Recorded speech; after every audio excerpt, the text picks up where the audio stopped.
Episode number 27. As he went through the hallway he looked at the closed door of Miss Buestner's room. But it wasn't there that he was invited, but the dining room, to which he yanked the door open without knocking. The room was long, but narrow with one window. There was only enough space available to put two cupboards at an angle in the corner by the door, and the rest of the room was entirely taken up with the long dining table, which started by the door, and reached all the way to the great window, which was, thus made almost inaccessible. The table was already laid for a large number of people, as on Sundays almost all the tenants ate their dinner here at midday. When Kay entered, Miss Montag came towards him from the window along one side of the table. They greeted each other in silence. Then Miss Montag, her head unusually erect as always, said, "I'm not sure whether you know me." Kay looked at her with a frown. "Of course I do," he said. "You've been living here with Mrs. Gaubach for quite some time now.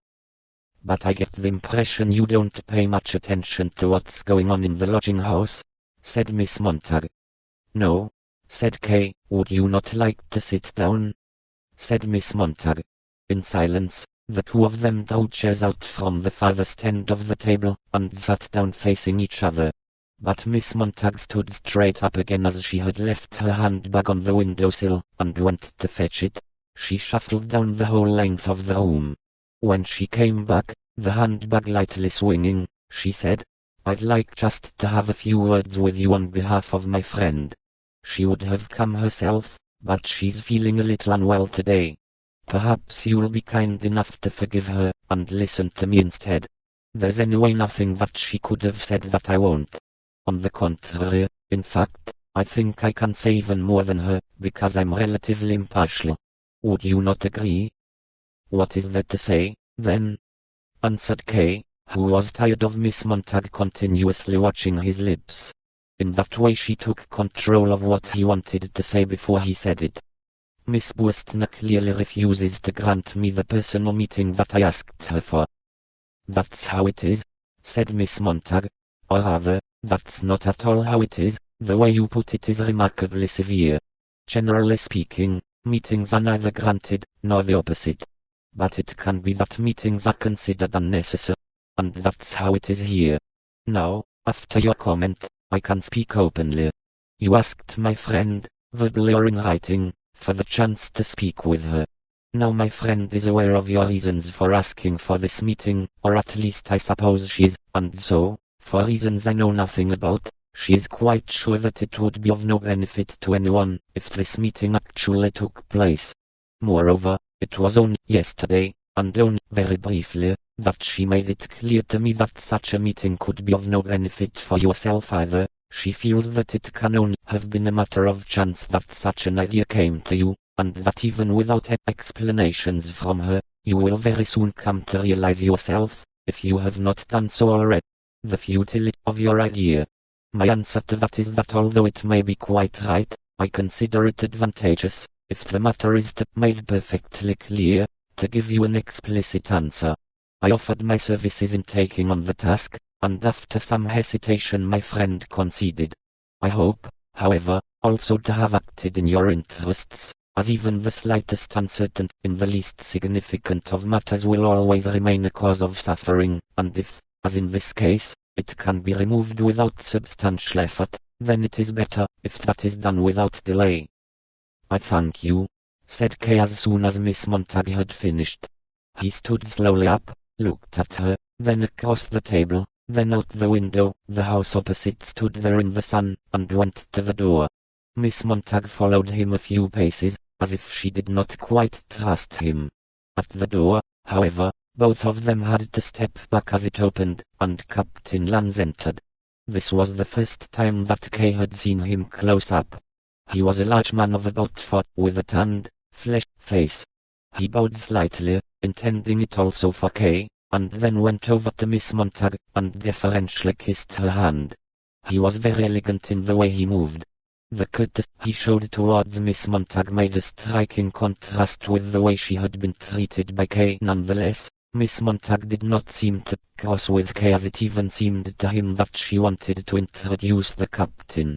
Kay, however, did not want to be introduced, he would not have been able to show a sort of friendliness either to Miss Montag or to the captain. The kiss on the hand had, for Kay, bound them into a group, which would keep him at a distance from Miss Buestner, whilst at the same time seeming to totally harmless and unselfish.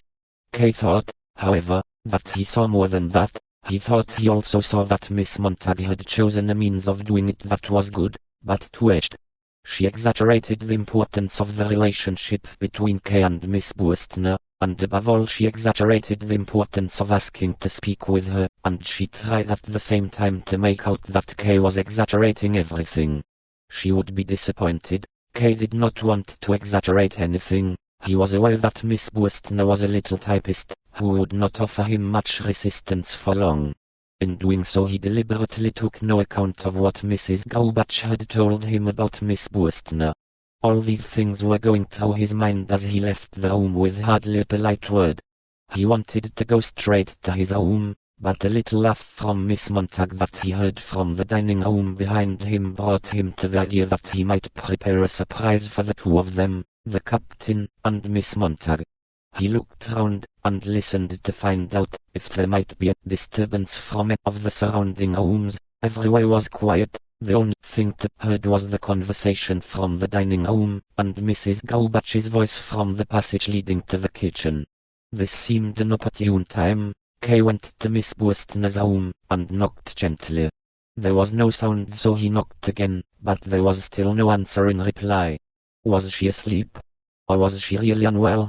Or was she just pretending as she realized it could only be Kay knocking so gently?